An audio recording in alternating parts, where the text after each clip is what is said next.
Good morning, Mr. Chairman, Ranking Member Jordan. I'm pleased to be here this morning. On behalf of the Department of Justice, I want to pay my respects to your colleague, Congressman John Lewis, an indomitable champion of civil rights and the rule of law. I think it is especially important to remember today that he pursued his cause passionately and successfully with unwavering commitment to nonviolence. As I said in my confirmation hearing, the Attorney General has a unique obligation. He holds in trust the fair and impartial administration of justice.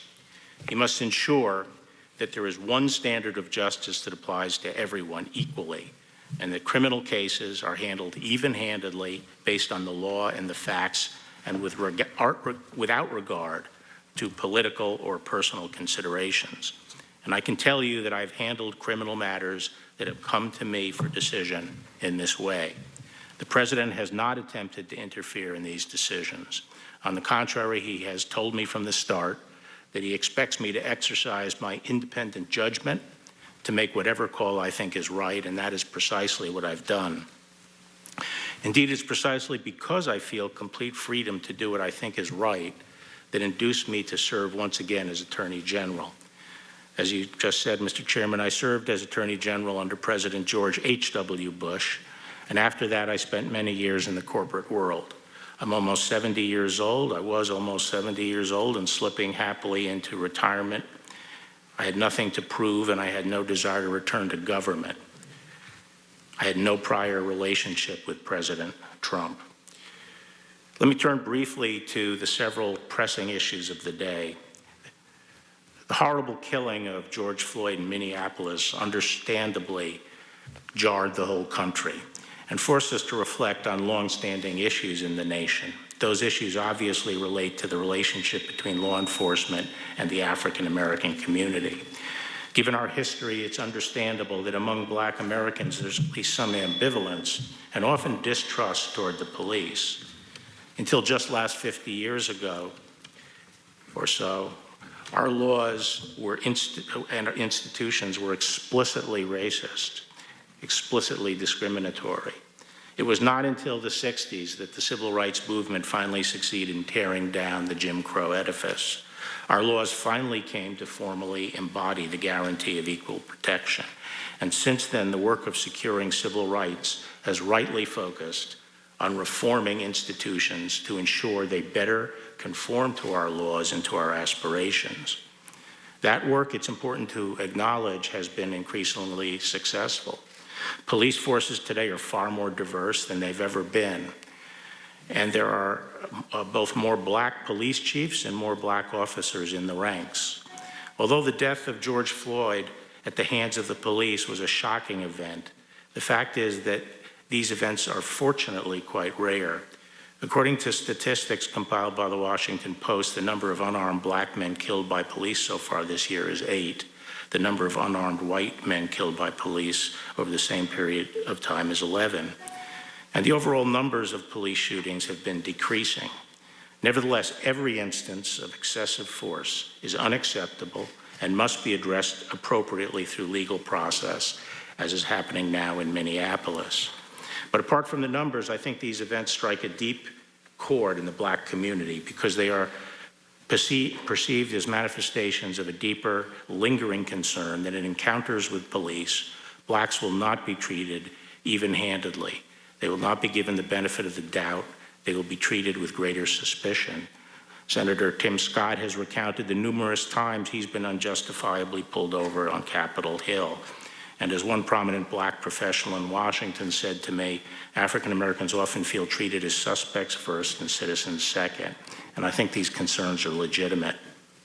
At the same time, I think it would be an oversimplification to treat the problem as rooted in some deep-seated racism generally infecting our police departments. It seems far more likely that the problem stems from a complex mix of factors which can be addressed with focused attention over time. And we in law enforcement must be conscious of the concerns and ensure that we do not have two systems of justice. Unfortunately, some have chosen to respond to George Floyd's death in a far less productive way by demonizing the police, promoting slogans like "all cops are bastard," and making grossly irresponsible proposals to defund the police. The demonization of the police is not only unfair and inconsistent with principles of all people should be treated as individuals, but gravely injurious to the inner city communities. When communities turn on and pillory the police, officers naturally become more risk averse and crime rates soar. Unfortunately, we are seeing that now in many of our cities. The threat to Black lives posed by crime on the streets is massively greater than any threat posed by police misconduct. The leading cause of death for young Black males is homicide. Every year, approximately 7,500 Black Americans are victims of homicide. The vast majority of them, around 90%, are killed by other Blacks, mainly by gunfire. Each of those lives matter. It is for this reason that in selected cities where there has been an upsurge in violent crime, we are stepping up and bolstering the activities of our joint anti-crime task forces. Finally, I want to address a different breakdown in the rule of law that we've witnessed over the past 2 months. In the wake of George Floyd's death, violent rioters and anarchists have hijacked legitimate protests to wreak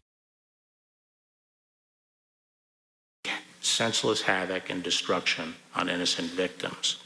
The current situation in Portland is a telling example. Every night for the past 2 months, a mob of hundreds of rioters have laid siege to the federal courthouse and other nearby federal property. The rioters have come equipped for fight, armed with powerful slingshots, tasers, sledgehammers, saws, knives, rifles, and explosive devices. Inside the courthouse are a relatively small number of federal law enforcement personnel charged with a defensive mission to protect the courthouse.